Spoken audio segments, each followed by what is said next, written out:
धाराशिव शहरातील खाजानगर आणि गणेशनगर या भागात मोठी दगडफेक झाली आहे। मोठा तणाव इथे निर्माण झालाय। अज्ञात कारणाने दोन गट आमने सामने आल्यानंतर दगडफेक करण्यात आली आहे। अश्रुधुराच्या 3 नळकांड्या फोडल्यानंतर जमाव नियंत्रणात आलाय।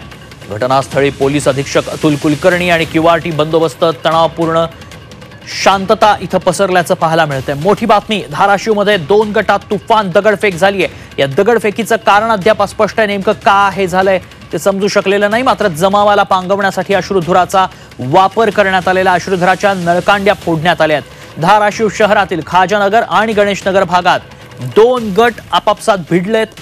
मोठी दगडफेक झाली आहे, तणाव निर्माण झालाय। अज्ञात कारणाने 2 गट आमने सामने आले, त्यानंतर ही दगडफेक झाली आहे। अश्रुधुराच्या 3 नळकांड्या फोडल्यानंतर जमाव नियंत्रणात आलाय। घटनास्थळी पोलीस अधीक्षक अतुल कुलकर्णी आणि क्यूआरटी बंदोबस्त तैनात करण्यात आलाय। सध्या तरी या परिसरामध्ये तणावपूर्ण शांतता असल्याचं पाहायला मिळालंय। धाराशिवमध्ये 2 गट आपापसात भिडलेत।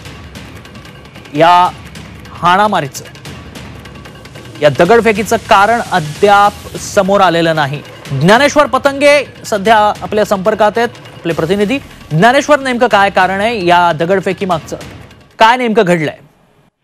नेमकं काही कारण लक्षात आलेलं नाही, पण धाराशिव जिल्ह्यामध्ये 2 दिवसापासून एक सामाजिक तणाव निर्माण होत होता आणि त्या अनुषंगाने आज एक घटना घडली। आपण पोलिसांशी संपर्क साधण्याचा प्रयत्न केला, मात्र त्यांनी नेमकं कारण सांगितलेलं नाही। मात्र खाजानगर आणि ह्या परिसरामध्ये काही समाजकंटकांनी दगडफेक केल्याची माहिती मिळते। ज्ञानेश्वर, सध्या परिस्थिती काय आहे? सध्या परिस्थिती अत्यंत तणावपूर्ण आहे। त्या परिसरामध्ये पोलीस आहेत आणि दोन्ही परिसरातले दोन्ही विचारांची माणसं त्या ठिकाणी उपलब्ध आहेत, पण नेमकं ह्या परिस्थितीचं कारण सांगता येत नाही।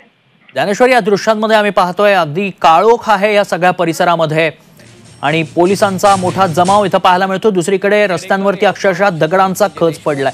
नेमकी ही सुरुवात झाली त्यावेळेला पोलिसांना कोणी बोलवलं नव्हतं का? काय नेमकं घडलं? पोलीस कधी पोहोचले? विषय असा आहे की दरवेळेस त्या परिसरामध्ये सामाजिक तणाव निर्माण होतो आणि ज्यावेळेस निवडणुका होतात त्यावेळेस अशी परिस्थिती सातत्याने निर्माण होती। खाजानगर असन किंवा इतर परिसर असन, त्या परिसरामध्ये राजकीय अनुषंगाने ही घटना घडत आहेत। पण आजची जी घटना आहे ती नेमकी कशामुळे घडली हे आतापर्यंत सांगता येत नाही। त्या ठिकाणी तणावपूर्ण वातावरण आहे। दोन्ही समाजाचे माणसं त्या ठिकाणी उपलब्ध आहेत। अगदी ज्ञानेश्वर, आज होळीसारखा सण होता, धुळवड होती, जे तणावपूर्ण एरिया असतात, परिसर असतात, तिथे पोलीस तैनात केले जातात। या वेळेला इथे या परिसरात पोलीस तैनात करण्यात आले होते का नव्हते हा आता प्रश्न राहील। मात्र ही एक्सक्लुसिव्ह दृश्य आपण झी24 तासवर पाहिलेली आहेत। दगडफेक करण्यात आली आहे, 2 गट आमने सामने आले। ज्ञानेश्वर, धन्यवाद आपण दिलेल्या सविस्तर माहितीसाठी। सध्या परिस्थिती नियंत्रणात आहे, मात्र परिसरात तणावपूर्ण शांतता पसरली।